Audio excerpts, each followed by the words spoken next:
নমস্কার দর্শক বন্ধুরা, আমি প্রতিমা কুকিং উইথ প্রতিমা চ্যানেলে তোমাদের সবাইকে আবারও একবার আন্তরিকভাবে সুস্বাগতম। আশা করি বন্ধুরা তোমরা সবাই খুব ভালো আছো, সুস্থ আছো। আমিও তোমাদের মতো ভালো বন্ধু পেয়ে বেশ ভালো আছি। আজকের রেসিপিটা শুরু করার আগে যে সমস্ত বন্ধুরা আজকে প্রথম আমার রেসিপি দেখছো, তোমরা আমার আরও রেসিপি দেখতে চাইলে অবশ্যই আমার এই ছোট্ট পরিবারের বন্ধু হয়ে আমার পাশে থেকো। আমার জানা রেসিপিগুলো তোমাদেরও ভালো লাগবে।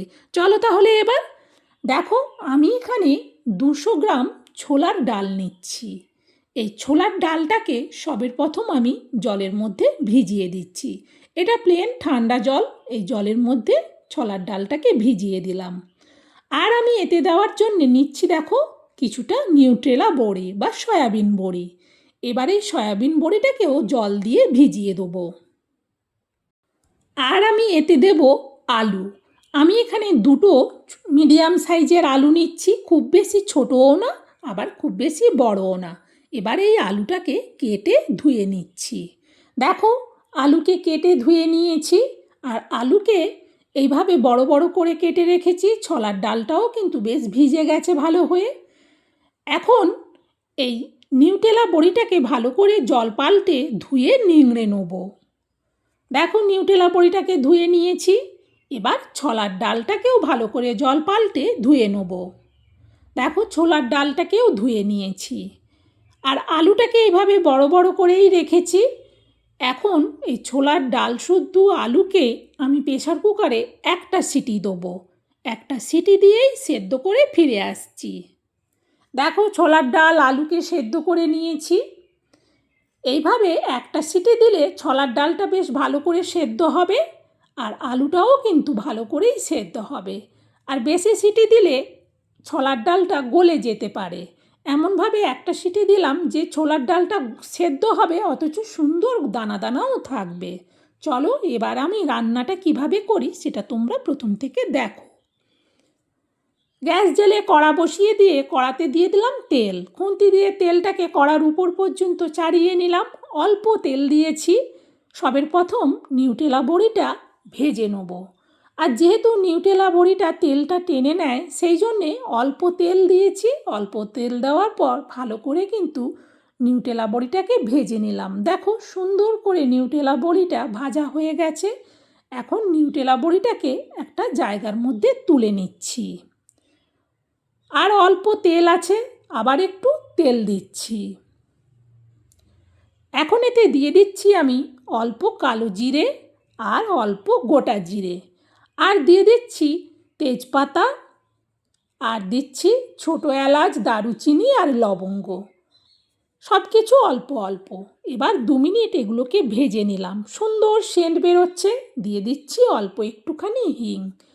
একেবারে অল্প হিং দিলাম, ভীষণ সুন্দর সেন্ট হচ্ছে মশলা থেকে। এখন এতে দিয়ে দেবো আদার পেস্ট। আমি এখানে চা চামচের মাপে ভর্তি করে 1 চামচের মতো আদার পেস্ট দিলাম। এবার ভালো করে আদার পেস্টটাকে ভেজে নেব। এখন এতে দিয়ে দেবো টমেটো পেস্ট। এখানে আমি বড় সাইজের একটা গোটা টমেটোর পুরো পেস্টটাই দিলাম। টমেটো পেস্টটা দেওয়ার পর খুন্তি দিয়ে ভালো করে এবার তেলের সাথে নাড়াতে থাকবো। নাড়াতে নাড়াতে এতে আমি দিয়ে দিচ্ছি পরিমাণ মতো লবণ, আর দিচ্ছি পরিমাণ মতো অল্প চিনি। আবারও খুন্তি দিয়ে মশলাটাকে নাড়াতে থাকবো। টমেটোটা দিলে একটু জল জল ভাব হয়। এটা নাড়াতে নাড়াতে দিয়ে দিচ্ছি পরিমাণ মতো হলুদ, আর দিচ্ছি পরিমাণ মতো লঙ্কার গুঁড়ো। তবে ঝালটা যে যেমন পছন্দ করো সে সেই অনুযায়ী লঙ্কা দিও, কারণ ঝাল তো সবাই সমান খায় না।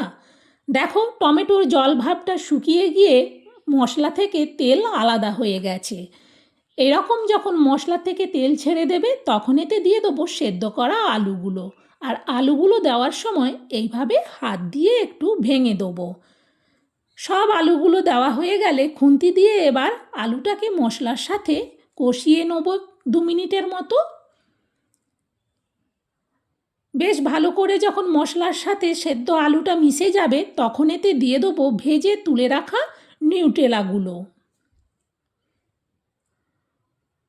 আবারও খুন্তি দিয়ে আলু আর নিউটেলাকে আরও মিনিট 2 মতো কষিয়ে নিলাম। সুন্দরভাবে মশলা সব কিছুর সাথে মিশে গেছে। এইভাবে মিশে যাওয়ার পর এতে এবার দিয়ে দেবো পরিমাণ মতো জল। যেহেতু ছোলার ডাল সেদ্ধ করা আছে সেই জন্যে একটু জলটা দেখে দিলাম, না হলে পাতলা হয়ে যাবে। আর জল লাগবে না। এবার এটা ঢেকে দিচ্ছি। ঢেকে দিয়ে গ্যাসটা বাড়িয়ে দিলাম। ফুটে ওঠার আওয়াজ হতেই কড়ার থেকে ঢাকনাটা আবার আমি সরাচ্ছি। দেখো সুন্দরভাবে তরকারিটা ফুটে গেছে। খুন্তি দিয়ে আগে একটু ভালো করে নাড়িয়ে দেখে নিলাম। এরপর এতে দিয়ে দিচ্ছি আমি সেদ্ধ করা ছোলার ডাল। সব ডালটা দেওয়ার পর খুন্তি দিয়ে ভালো করে নাড়িয়ে দেখে নিলাম। দেখে নেওয়ার পর এটাকে ঢেকে দেবো। গ্যাসটাকে একেবারে লোতে রাখবো না, একটু মিডিয়ামে রাখবো।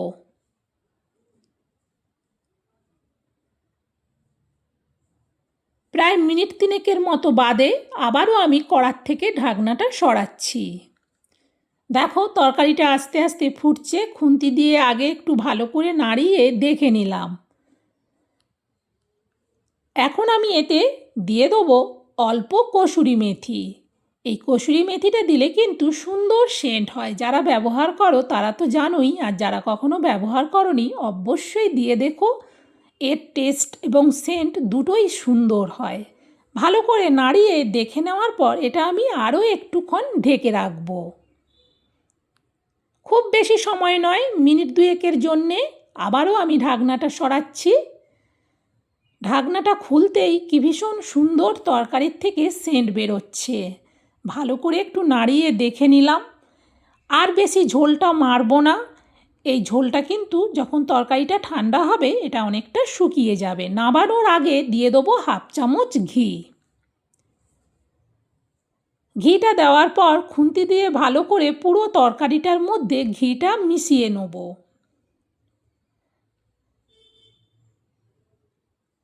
এবার এই তরকারিটা আমি নাবিয়ে নেব।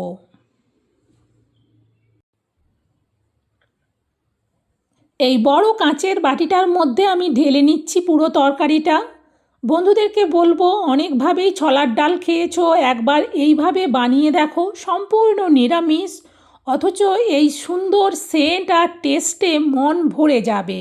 আর এটা দিয়ে লুচি পরোটা রুটি মুড়ি সব কিছু খাওয়া যাবে।